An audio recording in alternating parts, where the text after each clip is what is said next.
नमस्कार फ्रेंड्स मु शक्ति आपण देखुंती नरसिंहा क्रिएशंस पेज। तो फ्रेंड्स आज वीडियो रे वर्तमान बड़ मुख्य खबर उपर नजर पकाइबा जहाँकि आपण माने समस्ते जानि रखिबा निहाती दरकार। तेबे कोन रही आज वीडियो रे वर्तमान बड़ मुख्य खबर आपण माने जानिबा पई वीडियो को शेष पर्यंत देखंतु जहाँद्वारा कि आपण माने डिटेल्स इंफॉर्मेशन पाई परिबे। एवं फ्रेंड्स ता पूर्व ए वीडियो गोटे लाइक करंतु जदि पारुछंती आपनकर सांग साथी मानकु वीडियो को शेयर करनतु। जदि फ्रेंड्स आपण माने आमो चैनल ले नुआ ही वीडियो देखुछंती पूर्व केबे भी हमरो चैनल को सब्सक्राइब करनाती तबे निहाती चैनल को सब्सक्राइब करे सहित पाखे आस्तुवा बेल आइकन को बजाय रखतांतु। तो फ्रेंड्स नंबर 1 रही रणक्षेत्र रे नारी महिला दिवस उपलक्षे नारी वीर गाथा। नारी ईश्वर को एक अनबद्य सृष्टि निस्वार्थ ममतार निरल निर्झरणी अवरती सेवार संजीवनी सुधा छिंची सारा विश्व को नहीं मधुमेय हेले आवश्यक पड़े हाथ में अस्त्र धरी करिपारे संहार। पुराण इतिहास यार मुक साक्षी आज प्रतियोगितामूलक समाज रे नारी कौनसी क्षेत्र में पछरे नहीं सबुथिरे पुरुषर समकक्ष। साहित्य ठारू आरंभ करी विज्ञान प्रौद्योगिक सबू क्षेत्र में नारी रही इतिहास। सबुठ गुरुत्वपूर्ण प्रतिरक्षा विभाग में नारीर दक्षता। आज अंतर्जातीय दिवस अवसर में आपण मानकु समस्त को हार्दिक शुभेच्छा एवं शुभकामना। देखा प्रति खबर यूक्रेन साहसी बालक मां एका अतिक्रम कले 1000 किलोमीटर। एवं सारा यूक्रेन रे 11 वर्षर बालक को नहीं चर्चा कारण गोला बारूदर गर्जन को न डरी घर गोड़ काढ़ी प्राण बचाइबा यूक्रेन पाखापाखि 15 लाख लोक देश छाड़ी पड़े जाउथबा बेले एही कुनी पुओ किंतु अधीम साहसी देखाइछंती। गणमाध्यम यूक्रेन वासी दुर्विसह कहानी देखा मिलता बेले साहस देखाई चर्चा को आसी यूक्रेन 11 वर्षर बालक। यूक्रेन दक्षिण पूर्व जापोरिझिया सहरु एही कुनी पुओ बाहरी एका 1000 किलोमीटर यात्रा करि परिथिले। शेषरे स्लोभाकिया सहर में प्रवेश करिछि। दीर्घ पथ अतिक्रम करने सत्वे पुओटीर मुहरे टिके भी डर कि थकापणर चिन्ह वर्ण नथिला बर मुहरे लागिथिला स्मित हस। एते कुनी पुओर एपरी साहस को चारिआडे प्रशंसा होता बेले से चर्चार केन्द्रबिंदु। देखा प्रति खबर खंडगिरी प्रफुल्ल बाबा नारे दुष्कर्म अभियोग। राति कृष्णवेश सजई हुई महिला को निर्यातना देउथुआ अभियोग। खंडगिरी पुणी एक सारथी बाबा खंडगिरी स्थित जड़े बाबा नारे आसी बलात्कार अभियोग। यही बाबा ना होउची प्रफुल्ल कुमार दास। से आश्रम रे बलात्कार करिथुआ अभियोग करिसंती जड़े महिला। यही बाबा जनक राति कृष्णवेश सजई हुई कदम गछ मूल मृग छाल पिंधि बसंती बोली अभियोग करिसंती संपृक्त महिला। तेबे एथि समय बाबा जनक महिला को नववधू बेश साजिबाको चाप पकांती बोली पीड़िता कहिसंती। केवल महिला नुहंती शिशु को मध्य निर्यातना देउथवार अभियोग आसीछि। तेबे बाबा विरोध में आसीथवा अभियोग को तांकर समर्थक माने खंडन करिसंती। एपरि अभियोगर कौनसी आधार नहीं बरं बाबा आश्रम आसी अनेक रोगी भल होई उपकृत होइथवा प्रफुल्लଙ୍କ समर्थक कहिसंती। देखा प्रति खबर रोषेई शाला उपर युद्धर प्रभाव। खाइबा तेल दाम बढ़िला 50 टंका।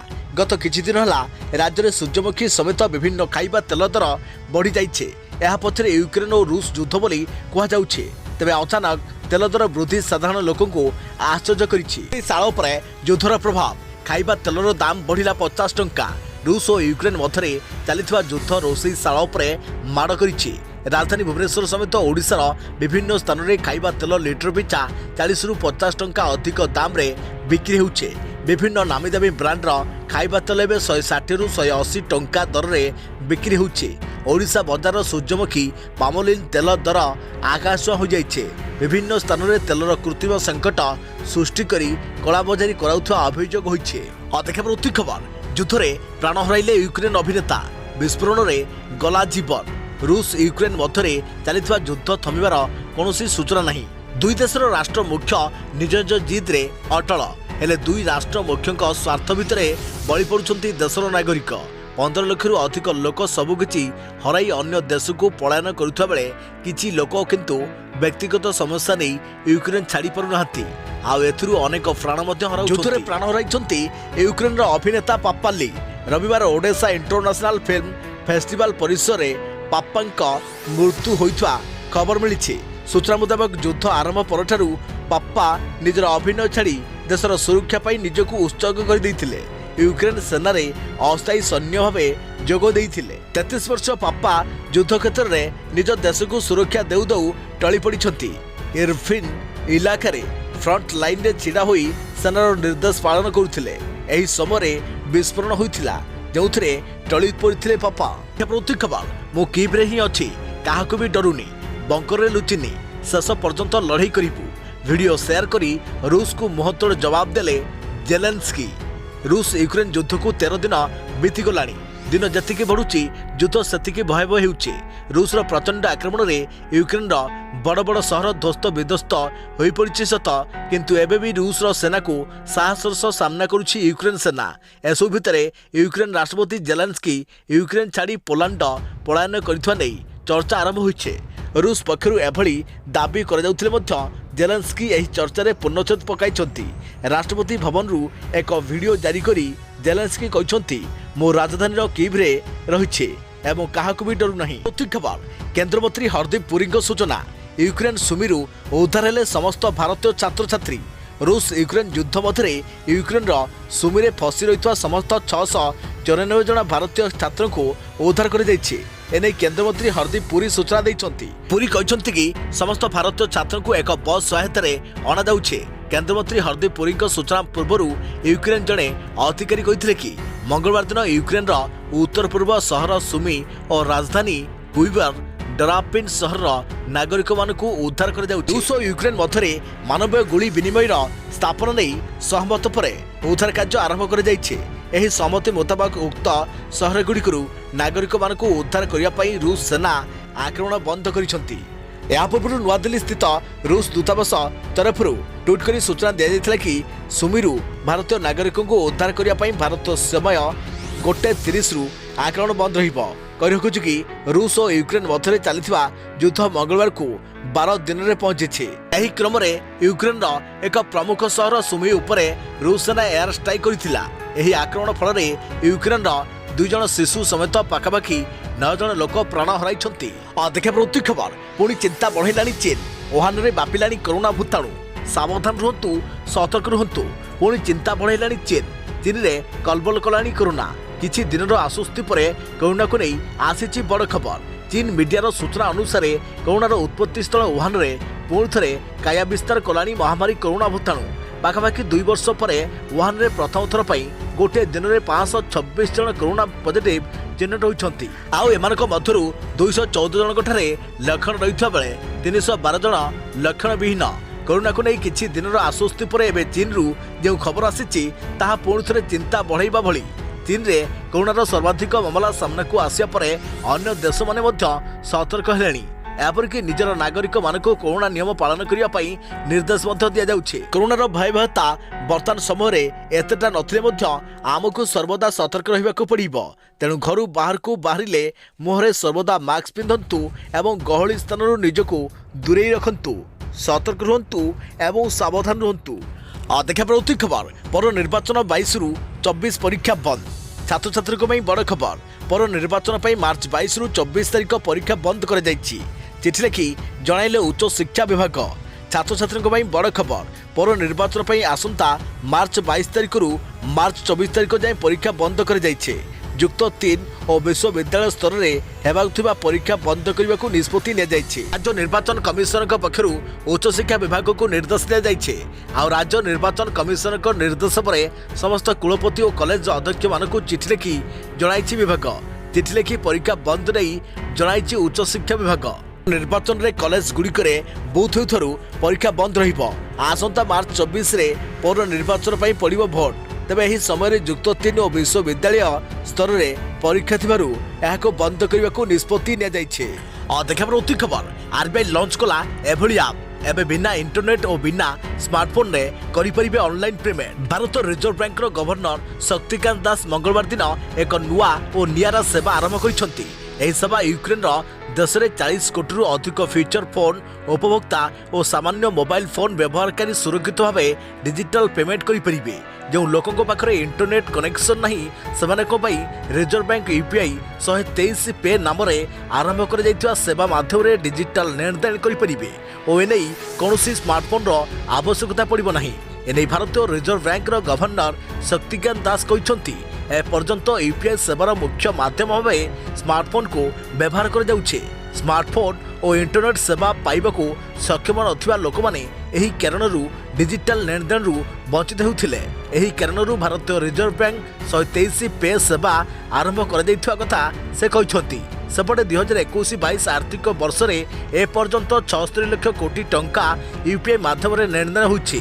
अन्यपटे गत वर्ष यूपीआई लेनदेन माध्यम लोक मैंने 41 लाख कोटी टंका खर्च करते। कहुई फीचर फोन उपभोक्ता 4टी टेक्निक विकल्प आधार में डिजिटल लेनदेन करेंगे। प्रथम आरबीआई इंटरेक्टिव बैस रेस्पॉन्स नंबर को फोन करने को पड़ो।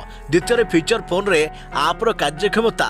तृतीय मिसकॉल आधारित नियम और चतुर्थ समान ध्वनि आधारित देय अंतर्भुक्त। कही रखुचु कि यह सेवा माध्यम आपण बिना इंटरनेट और बिना स्मार्टफोन रे क्या सहित भी अर्थ कारबार करेंगे। से नुहे आपण गाड़ी फास्टैग रिचार्ज भी करेंगे। या सहित मोबाइल फोन रिचार्ज भली सुविधा भी उपलब्ध रही। देखा प्रति खबर 2 गुण हो तेल दर। रूस देला धमक 2 गुण हो पेट्रोल डीजेल दाम। धमक देला रूस। यूक्रेन विरोध में युद्ध आरंभ होगा पर रूस को कठोर आर्थिक स्थिति दे गति करने को पड़ुछि। अमेरिका समेत अन्य पश्चिम देशगुड़िक रूस उपरे आर्थिक प्रतिबंधक लगाई देइछन्ति। रूस अनेक बैंक उपरे प्रतिबंधक लगाइबा परे अमेरिका रूसिया तेल एवं गैस उपरे प्रतिबंधक लगाइबाकू संकेत देइछे। जहाकू नै चिहिक उठिछि रूस यूरोप को गैस सप्लाई बंद करने को धमक देइछे। या सहित क्रूड ऑयल बा अशोधित तेल को $300 बैरेल पिछा बढ़ाई देवाक पश्चिम देशगुड़ी को धमक देइछि रूस। रूसर उप प्रधानमंत्री एक सरकारी टेलीविजन रे कड़ा चेतावनी दे कहते जदि रूस ऑयल किंबा गैस को बैन कर जाए तेबे ग्लोबल मार्केट रे यार भयानक प्रभाव पड़िबो। अशोधित तैल दर रे एपरि वृद्धि घटिबो जहाँ किए केबे कल्पना भी करि नथिबे। बैरेल पिछा $300 पर्यंत पहुंचीज अशोधित तेलर दाम। देखा प्रति खबर कोरोना महामारी समय मिलुवा राशन पाऊना हिताधिकारी।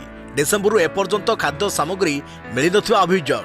कोरोना महामारी रे केंद्र सरकार गरीब लोक मानकु खाद्य सामग्री जोगाई देउछंती किंतु ताहा प्रकृत हिताधिकारी पाखरे पहुंची पारुनी। गत डिसेम्बर मासरू केंद्र सरकार पक्षरु खाद्य सुरक्षा योजना रे जोगाई दिया जाउथवा राशन सामग्री लोके पाई नाहंती। एने अभियोग आनिले राशन कार्ड काटी देबाकू धमक देउछंती डीलर। एभली घटना देखिବାକୁ मिलिछि केन्द्रापड़ा जिल्ला रे। कोरोना महामारी जोगु लोकंक जीवन जीविका उपरे प्रभाव पड़िछि। गरीब लोक माने जेपरी खाद्य असुविधार सम्मुखीन हेबे नाही सेथिबाई केंद्र सरकार पक्षरु अतिरिक्त रिलीफ सामग्री जोगाई दिया जाउछे किंतु रिलीफ सामग्री प्रकृत हिताधिकारी पाखरे पहुंची पारु नाही। एभली घटना देखिବାକୁ मिलिछि केन्द्रापड़ा जिला राजनगर ब्लॉक ईश्वरपुर पंचायत रे। ईश्वरपुर पंचायत जुनुसनगर रिटेलर केन्द्र रे कौनसी हिताधिकारी सरकार घोषणा करिनथिवा अतिरिक्त रिलीफ सामग्री पाई नाहंती। 2021 डिसेम्बर 2022 मार्च 4 मासर अतिरिक्त खाद्य सामग्री हिताधिकारी को दि जाई नथिबा अभियोग होइछे। पंचायतर जुनुसनगर गाँव में अनेक लोक दिन मजुरिया भाव काम करी निजर परिवार प्रतिपोषण करिथांती। सरकार तरफ दि जाइथिबा राशन चाउल ही सेमानको पेट पोषिबार एकमात्र माध्यम। मात्र डीलर धीरेन्द्रनाथ महाकुड़ सेमानको अतिरिक्त खाद्य सामग्री देई नथिबा सेमाने अभियोग करिसंती। खाली चाउल नुहे 4 मासरू अधिक समय हेबो डीलर सेमानको किरोसिन मध्य देउ नाहंती। यार प्रतिवाद कले डीलर राशन कार्ड काटी देवाकू धमक देउछंती बोली कहिसंती हिताधिकारी। केवल ईश्वरपुर नुहे ओडिशार अनेक अंचल रे एभली घटना घटुथिले मध्य ताहा सामना को आसी परुनी। कारण हिताधिकारी अभियोग कले डीलर तांकर राशन कार्ड काटी देवाकू धमक देउछंती। फल गरीब लोकटी तार प्राप्य न पाई निज भाग्य को आधरी चुप बसी पड़ुछे। तेबे आपण मानकर राशन कार्ड अछि ना नहीं एवं आपण माने ए सब सुविधा पाउछंती कि नहीं आमको निहाती गोटे छोट कमेंट करंतु। देखा प्रति खबर आवेगपूर्ण वीडियो करी महिला को ठकुथिला नकली डाक्तर रमेश स्वाई। पुलिस जारी कला ठकई पई प्रस्तुत होइथवा वीडियो। नकली डाक्तर रमेश स्वाई रो आउ किछि कारनामा पदक आसीछि। पुलिस तांकर किछि वीडियो पाइछि जोथरे एही नकली डाक्तर जनक विभिन्न अभिनय करुछंती। केउठी लुह झराई कांदुछंती तो अनेक केउठी सालाइन देई रोगी भली सोइछंती एवं आउ एक वीडियो रे रथ टाणुछंती नकली डाक्तर। आपण भाबुथिबे एसबु अभिनय से काहेकि करुछंती। पुलिस तांको ए विषय पचरा उचरा करी जानिबाकू पाइछि। नकली डाक्तर जनक बा होइथिबा 18 जन स्त्री ठारू विभिन्न समय रे टंका आदाय करिया पई एमिति वीडियो सबु पठांती। सालाइन नेबार अभिनय करी से स्त्री ठारू देह खराब थिबार बहाना करी टंका मागंती। आउ केउठी अति खराब अवस्था फसी जाइथिबा नै कांदिबार वीडियो मध्ये पठांती एवं तुरंत तांको टंका दरकार बोली कहंती। रथ टाणीबार वीडियो पछर कारण हेउची जाकी आपनको आश्चर्य करिदेबो। किंतु से पुलिस आगरे मानिछंती कि से जने धार्मिक व्यक्ति एवं से केबे काहाको ठकी परिबे नाही एभली धारणा सृष्टि करिया पई चाहती नकली डाक्तर। अधिका प्रति खबर विभिन्न देश को गहम बिक्री करी मालामाल होइजो भारत। युद्ध पई विश्व रे बढ़ुची गहमर अभाव। यूक्रेन और रूसिया करि पारु नांती रप्तानी सुजोग हाथ छड़ा करिबनी भारत। यूक्रेन रूसिया युद्ध पई आज समग्र विश्वर अर्थनीति विपर्यस्त हेबार लागिछि। निकटरे सुना खाइबा तेलर अहतुक दर वृद्धि घटिथा बेले खूब शीघ्र पेट्रोल डीजेल सह विभिन्न प्रकार सामग्रीर दर वृद्धि पाइब बोली अनुमान करा जाउछि। तेबे यहाँ मध्य भारत में एक भल खबर आसी बजार में बर्तमान भारतीय गहमर चाहिदा बढ़िबार लागिछि। यूरोपर विभिन्न देश गहम सप्लाई पाई भारत सहित जोगाजोग कर सारी। साधारणतः मार्च मासरे भारत में गहम अमल करा जाइथाय। तेणु एभली स्थिति में भारत निश्चिंत भाव प्रॉफिट रही आकलन कर विश्वर मोट गहम चाहिदार 30% उभय यूक्रेन और रूसिया भरणा करथांती। रूस दुनियार प्रथम गहम उत्पादनकारी राष्ट्र होइथा बेले यूक्रेन चतुर्थ स्थान रही। मात्र दुई देश बर्तमान युद्ध में व्यस्त रही अन्य देश मानकु एपरि स्थले गहम रप्तानी करबा संभव हेउनाही। दुई देश बाजरा चीनी ओटस राई लुण आदि विभिन्न सामग्री विदेश को रप्तानी उपर रोक लगाई। फल विश्वर विभिन्न देश में एवं गहमर अभाव परिलक्षित होइछे। सूचना मुताबक भारत चलित वर्ष 70 लाख टन रु अधिक गहम विदेश को रप्तानी करिबो। बर्तमान गहम अमल सीजन चलथिबा बेले आसंता एप्रिल मासरे बाजार को नुआ गहम आसी जिवो। तेबे एभली स्थले भारत रप्तानीकारींक पई एहा एक सुवर्ण सुजोग बोली खाद्य सचिव सूचना दैछन्ते। अधिका प्रति खबर प्रतिवर्ष लगेबाकू पड़िबो कोरोना टीका। जानतु कौन कहले विशेषज्ञ। भारत में दैनिक कोरोना मामला ह्रास पाइबार लगी। कोविड भाइरस नूतन भारिएंट ओमिक्रॉन मामला कमिबारे एवं आश्वस्ति मिली। तेबे केवल केंद्र एवं राज्य सरकार नुहति स्वास्थ्य विशेषज्ञ माने कोविड टीका नेबाकू अपील करुछन्ति। कोरोनार उभय डोज व्यतीत भारतीय स्वास्थ्य सेवा एवं फ्रंटलाइन कर्मचारी मानक पई बूस्टर डोज मध्य दिया जाउछे। एसहित 12 वर्ष अधिक पिलामानक मध्य कोरोना टीका देवा पई अनुमोदन कर जाइछे। या सहित छोट पिलामानक पई टीकार एवं परीक्षण चलीछे एवं किछि देश रे पिलांकु टीका देवा मध्य आरंभ हो जाइछे। तेबे कोरोना महामारी एवं फ्लू आदि परी एंडेमिक हेबा दिगरे अग्रसर हेउछे। तेणु एठारे प्रश्न उठुछि जे कौन कोरोना वैक्सीन भारत में नियमित टीकाकरण में सामिल हेबो? कौन पिलामानकु छोट बेले दिया जाइथिबा टीका मधरे एहाकु भी सामिल कर जिवो? ए संपर्क में आईसीएमआर जोधपुर स्थित national institute for implementation research on non इम्यूनिकेशन डिजीज निर्देशक करुण शर्मा कहते जे भारत में एभली परिस्थिति आसी नहीं जे एहाकु नियमित टीकाकरण में सामिल कर जिवो। वैक्सीन अनेक पर्याय रही जपरिक यहाँ प्रथमे बयस हिसाब से दिगला। कोरोनार नूतन भेरिएंट आसवा पर पुणी लोक बूस्टर डोज दिगला। केवल भारत में नुहे बर बाहर देश मानक बूस्टर डोज दि जाउछे। प्रति खबर राज्य में अस्तव्यस्त कलानी ताती। 14 ରୁ 19 जान निया वर्षा एबेठारु गरम अस्तव्यस्त कलानी। आसंता सप्ताह बेलू छटपट करिबो। तातीरे संतुली होइजिबे राजधानीवासी। आसंता 14 ରୁ 19 तारिख पर्यंत आकाशरू निया वर्षा भली खरा हेबो। पारद 40 ରୁ 41 डिग्री सेल्सियस रहिबो। एमिति पूर्वानुमान करिछि विदेशी पाणीपाग संस्था आक्युवेदर। जदि एमिति हुए पौर भोट रे सरगरम होइथवा राजधानी रे प्रचार को झाई पकाई देबे। एभली निर्दयी खरारे बुली बुली प्रचार करिया बेले नाकेदम होइजिबे प्रार्थी और समर्थक। एही पूर्वानुमान कहूछि 14 तारिख बेलू भुवनेश्वर तापमात्रा 40 डिग्री छुईजिबो। 15 तारिख रे आउ 1 डिग्री बढ़ी 41 डिग्री सेल्सियस पार करिबो। 18 तारिख जाए 41 डिग्री लेखाएं रहिबो। 19 रे सामान्य कमी 40 डिग्री हेबो। तापरे सप्ताह पर्यंत पारद 37 डिग्री पाखापाखि रहिबो। रविवार भुवनेश्वर तापमात्रा 34.4 डिग्री सेल्सियस थिला, जहाँकि गत काली ठारू सामान्य कम। एभली स्थिति दिने 2 दिन रहिबो। 10 किंबा 11 तारिख बेलू भुवनेश्वर में पारद 38 ରୁ 39 डिग्री छुईजिबो। देखा प्रति खबर दीर्घ 2 वर्ष पर उड़िबो आंतर्जातिक विमान। मंगलवार केंद्र सरकार एक बड़ निष्पत्ति नहीं। मार्च 27 तारिख उड़ान भरिबो आंतर्जातिक विमान। एने बेसामरिक विमान चलाचल मंत्रालय पक्षरु सूचना दिया जाइछे। तेबे अंतर्जातीय यात्रा पई स्वास्थ्य मंत्रालय निर्देशावली को कड़ाकड़ी पालन करने बाध्यतामूलक हेबो बोली मंत्रालय पक्षरु कहा जाइछे। कोरोना पई पाखापाखि 2 वर्ष धरी बंद रहिथिला अंतर्जातीय विमान सेवा। तेबे आसंता 27 तारिख ठारू पुणी स्वाभाविक हेबो बोली जणा पड़िछे। तेबे एथला वर्तमान बड़ खबर जहाँकि आपण माने समस्ते जानि रखिबा निहाती दरकार थिला। आपण मानक पाखरे वीडियो रो नोटिफिकेशन पहुंचुचे ना नहीं आमको निहाती गोटे छोट कमेंट करंतु आगको एसबू को नहीं अधिक डिटेल्स इनफॉरमेशन पाई आम चैनल सहित जोड़ी रहंतु। तो फ्रेंड्स पुणी देखाबो आगामी एक नुआ वीडियो रे से पर्यंत थैंक यू टेक केयर जय जगन्नाथ जय भारत।